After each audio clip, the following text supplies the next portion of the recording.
कधी कधी माणूस घर घर म्हणतो त्याला जिथं आधार मिळावा म्हणून, पण जेव्हा तेच घर एक कैद बनतं तेव्हा आयुष्य संपण्याचा विचार केवळ एक पर्याय उरतो. पुण्यातील 22 वर्षाची वैष्णवी हगवणे लग्न करून एका सुखी संसाराची स्वप्न पाहत होती, पण तिचं स्वप्न एका भयानक वास्तवात बदललं. जिथं तिच्या सासरच्याने तिच्यावर हात टाकला, नवऱ्याने तिच्यावर विश्वास ठेवला नाही आणि नंदेने तिचं जगणं हराम केलं. सासऱ्याची विकृत स्पर्श एक नरकाचा अनुभव. घरात असतो जो तोच भक्षक बनतो. तिला जेव्हा समजलं तेव्हा उशीर झालेला होता. स्पर्शाच्या नावाखाली छळाची सुरुवात सकाळचे 10 वाजले होते. वैष्णवी स्वयंपाक करत होती. सासू बाजारात गेली.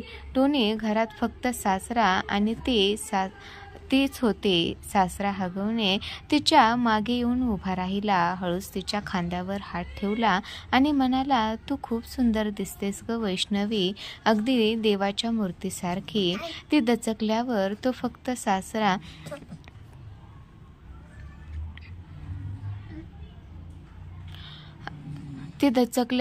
तो हसत म्हणाला, घाबरू नको, सासरे पण मुलीसारखंच प्रेम करतात. त्या क्षणी तिला अंगावर काटा आला.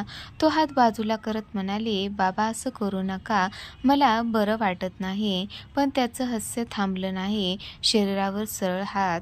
हॉलमध्ये असताना संध्याकाळी सासू देवळात, नवरा कामावर. वैष्णवीला पाणी मागितलं आणि तिने पाणी दिल्यावर त्याने तिचा हात धरून थांबवलं. तुला काही त्रास देतो का शशांक? तू खूप गोड आहेस. मी तुला माझी सून म्हणतो तर काहीतरी वेगळं मानतो. त्याने तिच्या हाताची बोटं चोळली. तिच्या पाठीवरून हात फिरवला. ती रडायला लागली आणि आत पळाली. त्याने दाराजवळ उभं राहून फक्त एवढंच म्हटलं, हे कुणालाही सांगू नको, नाहीतर तुझं आणि तुझ्या आई वडिलांचं काही खरं नाही. रात्रीची वेळ. सगळं घर शांत आणि तिच्या खोलीबाहेर उभा दार वाजवलं. वैष्णवी, तुला बरं वाटत नाही का? औषध देतो. वैष्णवी दार उघडते. त्याच्या नाहीतर तुझं आणि तुझ्या आईवडिलाचं खरं नाही. रात्रीची वेळ. सगळं घर शांत आणि तिच्या खोलीबाहेर उभा दार वाजवलं. वैष्णवी, तुला बरं वाटत नाही का? औषध देतो. वैष्णवी दार उघडते. त्याच्या हातात औषध नव्हतं. त्याने ती दार उघडताच आत पाऊल ठेवलं. मला बेडवर ढकललं. तू फक्त शशांकची नाहीस, तू माझीही आहेस. तुझ्या सौंदर्याला मी थांबू शकत नाही. ती ओरडली. त्याला धक्का दिला. तिने सासूचं नाव घेऊन भीती दाखवली आणि धावत बाहेर गेली. तेव्हापासून ती तर रात्री दरवाजाला कडी लावून झोपायची. तिच्या चेहऱ्यावर नेहमी एक भीतीचे सावट असायचं. या प्रसंगानंतर वैष्णवीच्या मानसिक स्थितीचा ढासळलेला चेहरा, ती स्वतःला अशुद्ध, तिच्या डोळ्याखालचे काळे वर्तुळे, शांत झोपेचा अभाव आणि सतत अंतर्मुख होणं यावरून सगळं समजत होतं. जेव्हा तिने नवऱ्याला सांगायचा प्रयत्न केला, त्याने उलट तिलाच दोष दिला. माझ्या बाबांवर आरोप करायचं धाडस कसं केलंस तू? सासूनेही हिणवले. चुलीपर्यंतची बाई आणि घरात बुडवलं. ती स्वतःला म्हणते, माझं शरीर रोज कोणी विकत घेतंय असं वाटतं.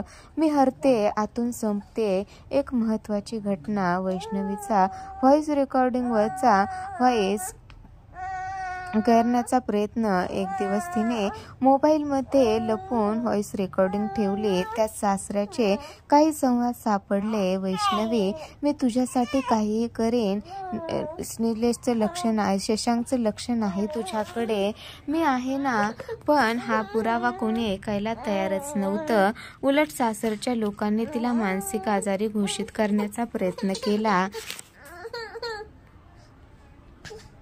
तिचं शेवटचं म्हणणं, माझं शरीर एक बंधन झालंय, घर नाही, हे नरक आहे. मी इथं मरण्यापेक्षा खरंच मरण पसंत करीन. ननंदानी एका वडिलांनी जर आपल्या सुनेवर असं केलं तर मग सासरा आणि शिकारी यामध्ये काय फरक राहतो? नात्याचा उघडपणा. आईने सांगितलं होतं, नवऱ्यावर विश्वास ठेव, पण इथं तर नवरा आणि नणंद दोघांनीच मला गाडून टाकलं. सुरुवातीचा संशय, नात्यातील अस्वस्थता. लग्नानंतर 3-4 महिन्यांनी वैष्णवीने लक्षात घेतलं करिश्मा नेहमी खोलीत जात असे.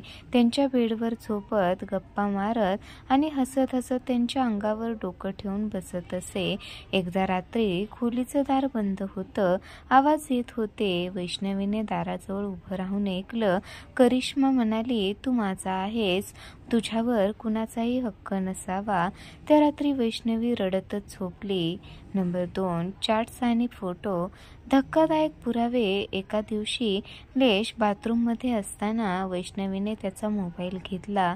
मेसेजेसमध्ये, करिश्मा, तू आज माझ्या बेडवर झोप ना, तुझ्याशिवाय झोप येत नाही. आई बाबा काय म्हणतील? करिश्मा, मी बघते सगळं, तू फक्त माझा राहा. गॅलरीमध्ये काही फोटो होते. एकात करिश्मा त्याच्या कुशीत होती, दुसऱ्यात ती त्याच्या गालावर किस करत होती. त्याच दिवशी वैष्णवीचा श्वास अडकला, हृदय सुन्न झालं. वैष्णवीने एक जुना अँड्रॉइड फोन सेट करून रात्री बेडरूममध्ये छुपा कॅमेरा ठेवला. त्यात जे व्हिडिओ सापडले ते पाहून ती स्वतःही हादरली. करिश्मा रात्री 11:45ला शशांकच्या बेडवर येते, त्याचं ब्लँकेट उघडते, त्याच्याशी अंग चटीला जाते. तो हसत तिला मिठीत घेतो आणि म्हणतो, आज तुझ्याशिवाय झोप येणार नाही.